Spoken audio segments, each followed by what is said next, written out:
Oke, Assalamualaikum warahmatullahi wabarakatuh. Halo, perkenalkan nama saya Sofatif Agil dan saya akan mempresentasikan hasil kerja mandiri saya, yaitu presentasi mengenai ICT dan multimedia. Jadi, sebelum kita masuk, mari kita mengerti apa sih ICT dan multimedia itu. Jadi, secara pengertian, ICT atau Teknologi Informasi dan Komunikasi atau TIK adalah istilah yang mencakup berbagai teknologi yang digunakan untuk mengelola, mentransfer informasi. Ini melibatkan penggunaan perangkat keras, perangkat lunak, jaringan, dan infrastruktur komunikasi untuk memproses, menyimpan, dan menyampaikan informasi secara efisien. Sedangkan, multimedia merujuk pada penggunaan kombinasi elemen-elemen media, seperti teks, gambar, suara, animasi, dan video, untuk menyampaikan informasi atau pesan. Ini mencakup penggabungan berbagai jenis media dalam satu presentasi atau aplikasi untuk menciptakan pengalaman yang lebih kaya dan dinamis. Secara umum, ICT dan multimedia sering bekerja bersama untuk menciptakan solusi yang lebih kompleks dan interaktif dalam berbagai bidang, seperti pendidikan, bisnis, hiburan, dan komunikasi. Nah, mari lalu kita masuk ke konsep dasar dari ICT. Yang pertama ada informasi dan komunikasi. ICT berkaitan dengan pengolahan, penyimpanan, dan pengiriman informasi. Komunikasi melibatkan pertukaran data antara pengguna atau sistem.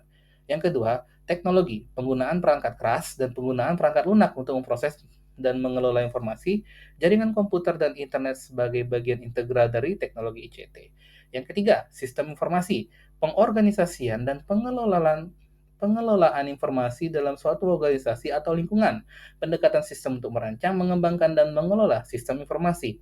Yang keempat, keamanan informasi, melibatkan upaya untuk melindungi informasi dari ancaman serangan atau akses yang tidak sah, enkripsi, firewall, dan kebijakan keamanan sebagai aspek yang penting. Lalu pemrosesan data, proses mengubah data menjadi informasi yang berguna. Lalu ada algoritma, basis data, dan analisis data adalah komponen kunci. Setelah itu, kita akan melihat konsep dasar dari media. Yang pertama, integritas media, pemanfaatan berbagai jenis media seperti teks, gambar, suara, video, dan grafik. Lalu tujuannya adalah meningkatkan pengalaman pengguna dengan menyajikan informasi secara lebih dinamis. Lalu ada yang kedua, interaktivitas, memberikan kemampuan kepada pengguna untuk berinteraksi dengan konten multimedia, menyediakan pengalaman yang lebih enggas atau lebih baik dan partisipatif. Yang ketiga, desain antarmuka pengguna (UI) atau user interface. Desain yang baik memberikan keterlibatan yang lebih baik pada pengguna. Antarmuka yang intuitif dan menarik meningkatkan daya tarik multimedia. Lalu keempat, kompresi dan transmisi data. Teknik kompresi digunakan untuk mengurangi ukuran file multimedia tanpa mengorbankan kualitas. Transmisi data melibatkan pengiriman konten multimedia melalui jaringan. Animasi dan grafik komputer. Penggunaan animasi dan grafik untuk meningkatkan daya tarik dan kejelasan pesan, lalu pembuatan grafika yang realistis dan efek visual.